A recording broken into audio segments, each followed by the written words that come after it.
Perkenalkan, nama saya Amanda Kesyalo. Saya merupakan lulusan Desain Komunikasi Visual Universitas Multimedia Nusantara dengan peminatan visual brand design.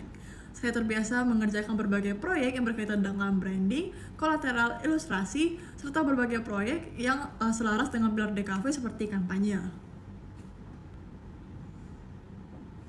Saya mulai tertarik pada desain grafis ketika saya senang menggambar sejak masa-masa duduk di bangku sekolah, itulah SMA. Dari situ saya mulai menyadari bahwa karya yang dibuat tidak hanya dilihat dari segi estetika atau keindahannya saja, tetapi juga dari makna yang terkandung dalam karya tersebut. Ketertarikan tersebut semakin berkembang ketika saya mulai memasuki dunia perkuliahan di jurusan Desain Komunikasi Visual. Di sana saya belajar bahwa desain grafis bukan hanya tentang visual, tetapi juga dapat menjadi sebuah solusi untuk membantu menyelesaikan permasalahan di lingkungan sekitar melalui komunikasi visual yang lebih tepat. Kelebihan saya terletak pada kemampuan saya selama masa perkuliahan. Saya terbiasa mengerjakan proyek dengan terstruktur seperti membuat mind mapping dan mengikuti proses dalam metode desain, sehingga setiap proyek yang saya kerjakan memiliki ide dan tujuan yang jelas serta tetap sesuai dengan target yang ingin dicapai. Saya juga merupakan pribadi yang detail dan perfeksionis dalam mengerjakan sebuah proyek, di mana saya memperhatikan setiap elemen visual atau detail-detail kecil yang akan digunakan dan memastikan hasilnya maksimal. Selain itu, saya memiliki pengalaman berorganisasi yang memudahkan saya bersosialisasi dengan banyak orang. Saya terbuka dalam pendapat, diskusi, dan musyawarah, sehingga saya dapat menyelesaikan proyek dengan baik walaupun bekerjasama dalam tim. Kekurangan saya terletak pada waktu yang terkadang sedikit lebih lama dalam memastikan atau memutuskan konsep atau ide yang akan digunakan. Saya cenderung ingin memastikan bahwa konsep yang saya pilih benar-benar tepat, sesuai dengan tujuan, dan sesuai dengan brief yang telah diberikan.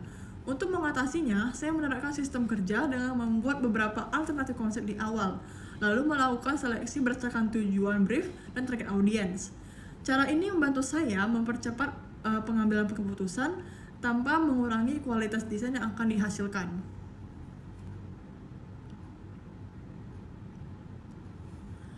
Proyek desain yang paling mempresentasikan kemampuan saya berada pada dua bidang. Pertama adalah branding dan desain kolateral. Pada proyek pertama, saya diminta untuk melakukan rebranding pada sebuah brand makanan bernama Warung SS atau Warung Spesial Sambal. Melalui proyek ini, saya mengembangkan kemampuan dalam menciptakan konsep visual yang tetap konsisten dengan identitas brand yang sudah ada, namun dengan pendekatan yang lebih relevan dengan zaman sekarang dan juga lebih fresh. Pada proyek kedua adalah pada produk skincare, yaitu namanya Avoskin, di mana saya diminta untuk merancang sebuah brand activation berupa desain booth. Dalam proyek ini saya mengembangkan kemampuan dalam mendesain 3D serta memahami bagaimana menciptakan pengalaman visual yang menarik bagi audiens dan tetap menyesuaikan identitas merek yang sudah ada. Selain itu, proyek ini juga meningkatkan pemahaman saya terhadap target audiens dan market, sehingga desain yang dihasilkan tidak hanya fokus untuk menarik saja, tetapi juga tepat sasaran, yaitu target audiensnya. Pada tahap awal, setelah menerima brief, saya akan membaca dan memahami setiap ketentuan serta kebutuhan yang diberikan. Jika terdapat hal yang masih kurang jelas, saya akan mengajukan pertanyaan untuk menghindari miskomunikasi dan juga kesalahan dalam proses desain. Setelah membaca dan memahami keseluruhan dari brief, saya mulai mengumpulkan data dan referensi yang dibutuhkan seperti warna, mood board, art style-nya, atau elemen desain yang biasa digunakan dalam brand tersebut. Hal ini membantu saya untuk menyelaraskan desain yang ada dan akan dibuat ke depannya. Selanjutnya, saya juga akan melakukan eksplorasi ide dengan membuat beberapa alternatif konsep. Dan dalam proses ini, saya mulai dengan mind mapping untuk menemukan big idea dan keyword yang paling sesuai dengan brand. Setelah itu, saya melanjutkan ke tahap sketsa dan juga pengembangan key visual yang sudah mencakup dari warna dan juga tipografi dalam beberapa alternatif desain. Dari beberapa opsi tersebut, saya akan memilih dan merekomendasikan konsep yang paling sesuai dengan tujuan brand dan target audiens. Kemudian saya masuk ke tahap eksekusi desain dengan mengembangkan konsep terpilih menjadi visual yang lebih detail dan juga memastikan setiap elemennya konsisten.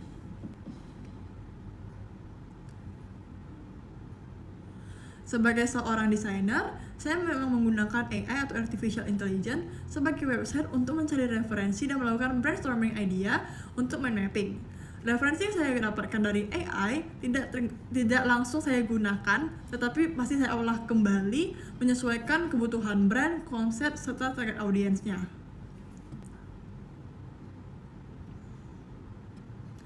Biasanya dalam menghadapi revisi, saya akan menerima setiap masukan dan pendapat dari klien, meskipun terdapat perbedaan pendapat. Karena saya memahami bahwa setiap orang memiliki perspektif dan preferensi yang berbeda-beda.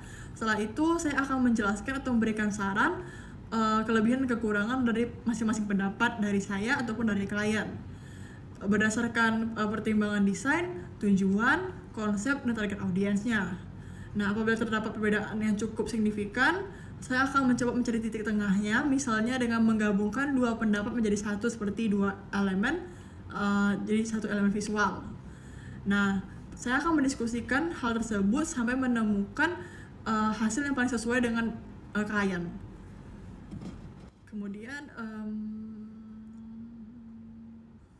jika saya menerima brief yang masih kurang jelas, saya akan mengajukan pertanyaan untuk memperjelas hal-hal yang dibutuhkan dan menghindari miskomunikasi. Lalu, jika terjadi perubahan di tengah proses pengerjaan, saya akan mendiskusikannya kembali dengan klien untuk memastikan arah perubahan tersebut jelas dan sesuai dengan tujuan yang ingin dicapai. Saya juga akan mengkomunikasinya dengan klien bahwa adanya perubahan dapat berdampak pada penambahan waktu serta kemungkinan pengulangan penata konsep dan diskusi yang lebih mendalam. Namun demikian, saya tetap berusaha menyesuaikan proses kerja dengan sebaik mungkin. Saya akan tetap memastikan bahwa hasil saya berikan kepada klien memiliki kualitas yang baik dan sesuai dengan kebutuhan si klien.